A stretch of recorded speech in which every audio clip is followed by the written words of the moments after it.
Hello बच्चों, let's read the question. So the question over here says, how is sex determined in human beings? Human beings में sex determination का क्या mechanism है?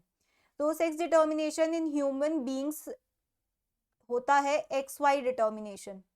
XY determination of sex in human beings. ठीक है, human being से इस तरीके से पता चलेगा सेक्स ऑफ द प्रोजेनी. अब क्या होता है, ह्यूमन बींग्स में कितने पेयर्स ऑफ क्रोमोसोम्स होते हैं? 23 पेयर्स ऑफ क्रोमोसोम्स, मतलब 46 chromosomes. So we can write over here human beings have 23 pairs of chromosomes. अब इन 23 पेयर ऑफ क्रोमोसोम्स में भी डिफरेंस है. 23 पेयर ऑफ क्रोमोसोम्स में जो 22 पेयर्स हैं उनको हम कहते हैं ऑटोजोम्स. और यहां पर एक पेयर ऐसा होता है जिसको हम कहते हैं सेक्स क्रोमोसोम्स. ठीक है, 23 पेयर्स में 22 प्लस 1 इस तरीके का डिस्ट्रीब्यूशन है. अब ये जो 1 पेयर है तो यहीं पे डिफरेंस आता है. 22 जो ऑटोजोम्स है वो तो उसमें मेल फीमेल का कोई डिफरेंस नहीं है, लेकिन जो ये 1 पेयर ऑफ सेक्स क्रोमोसोम है वहां पे मेल और फीमेल डिसाइड होता है. अगर ये 1 पेयर XX है तो ये होगी हमारी फीमेल, राइट. और अगर हमारा XY है तो उसे हम क्या कहेंगे? उसे कहेंगे मेल. अब ये जो आपकी फीमेल है ये कैसी है?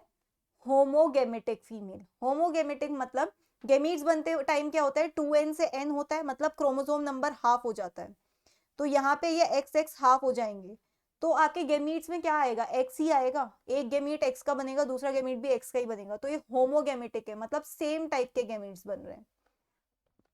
लेकिन जो मेल है वो कैसा होगा? हेट्रोगेमेटिक. कैसा होगा? हेट्रोगेमेटिक. क्यों? क्योंकि उसके एक गेमीट में X होगा और एक में Y होगा, राइट. सो ये डिफरेंस है फीमेल और मेल का सेक्स क्रोमोसोम में, कि अगर XX है तो वो फीमेल है, XY है तो मेल है, और फीमेल क्या है हमारी? होमोगेमेटिक. और मेल क्या है हमारा? हेटेरोगेमेटिक.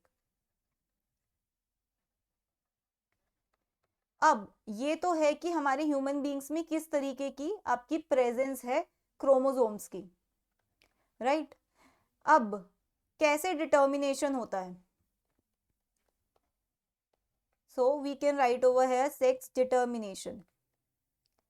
अब अगर जो आपका एग है उसमें X है, ये एग अगर फ्यूज कर जाता है एक स्पर्म से जिसमें भी X है, ठीक है,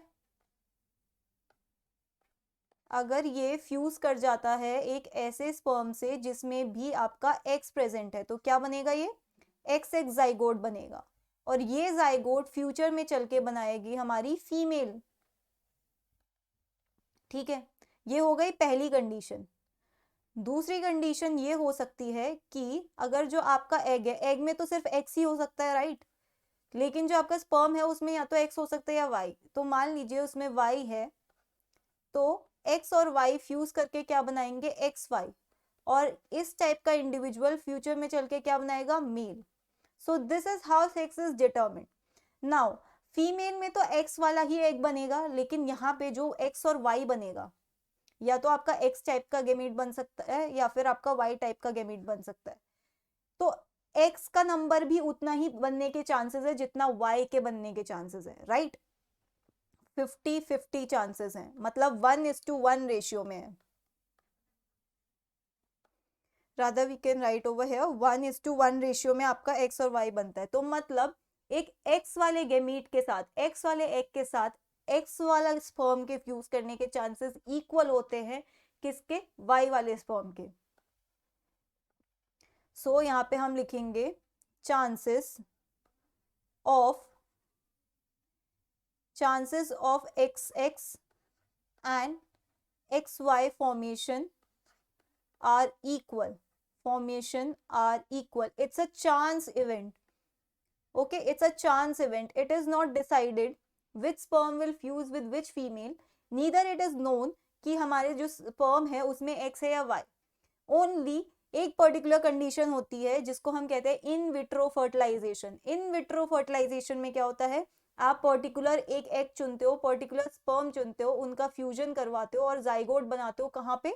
विट्रो, मतलब बॉडी के बाहर टेस्ट ट्यूब बेबी बनाते हो, राइट। सिर्फ उस कंडीशन में आप जान सकते हो कि हाँ, अगर आप जेनेटिक एनालिसिस करते हो स्पर्म का और जेनेटिक एनालिसिस करते हो एग का, तब आप जान सकते हो कि आप कौन से एग को कौन से स्पर्म से फ्यूज कर रहे हो। In natural condition it is a random chance event which sperm will fuse egg, क्योंकि एग का तो एक ही कंडीशन है एक्स। एग रादर जो स्पर्म फ्यूज कर रहा है वो डिसाइड करेगा कि मेल बनेगा या female. So this is how sex is determined in human beings. I hope you understood it well. Best of luck.